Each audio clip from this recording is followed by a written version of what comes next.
I was born 1981. Let's start from there. That was time right before the USSR crashed.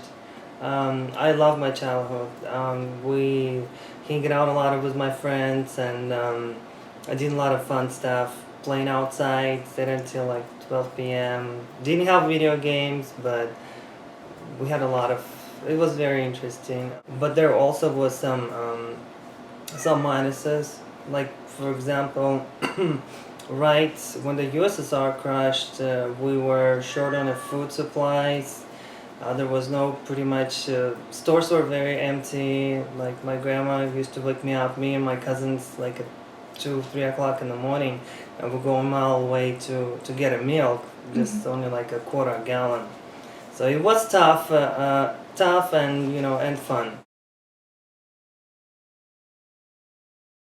I remember in the 90s there's a TV show came out. It's called Santa Barbara.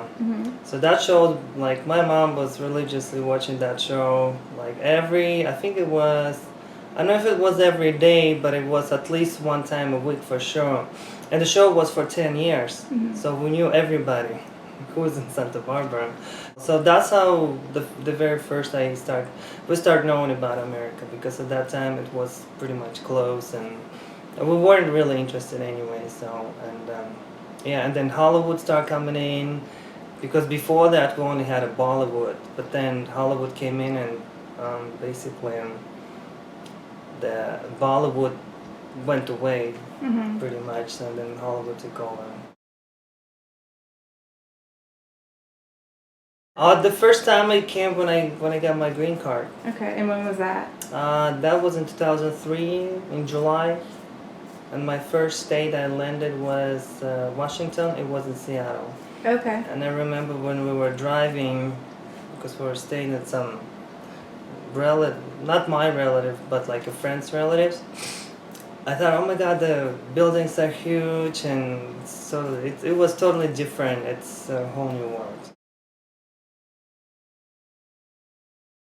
It's very hard. It's and up until this, even up until today, sometimes I get very frustrated that you you're trying to say something, but you can't, because you basically don't know how to say what that means in English. Yeah, and it was very frustrating.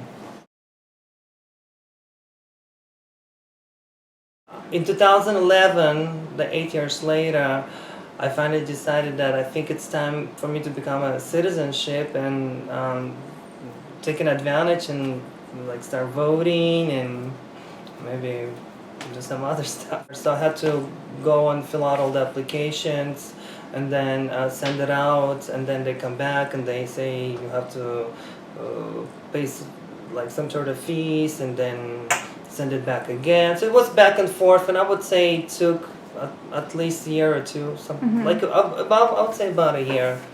Oh, you have to answer the question. You have to pass the test. Yeah.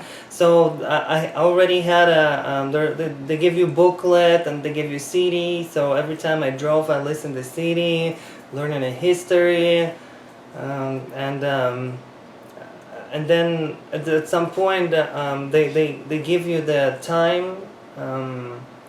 They give you an appointment that this day you need to come over, and you need to take the test, and then after that they'll tell you if you pass or not, and what's gonna go. And I did pass. I don't remember what was the question. I was very nervous. Was in downtown. There was a lot of people, and they were yelling the names and say like Kazakhstan. Of course, they couldn't pronounce it, and they called my name. So I thought, okay, that's me. It's a very I would say it's more like adult moments, because it's very important for the future that you are stepping into the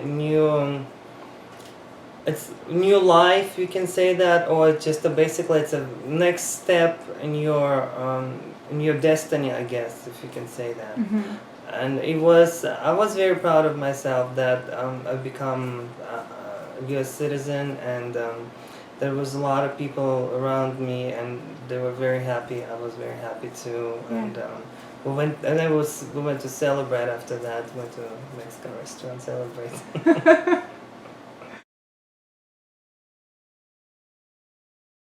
It was very hard. It was very hard because I thought you like losing a little bit part of you, because you always it's basically, let's say, it's like a motherland, because you were born here and you got all your friends, and it was a little bit tough. It was a tough, but it was a great decision.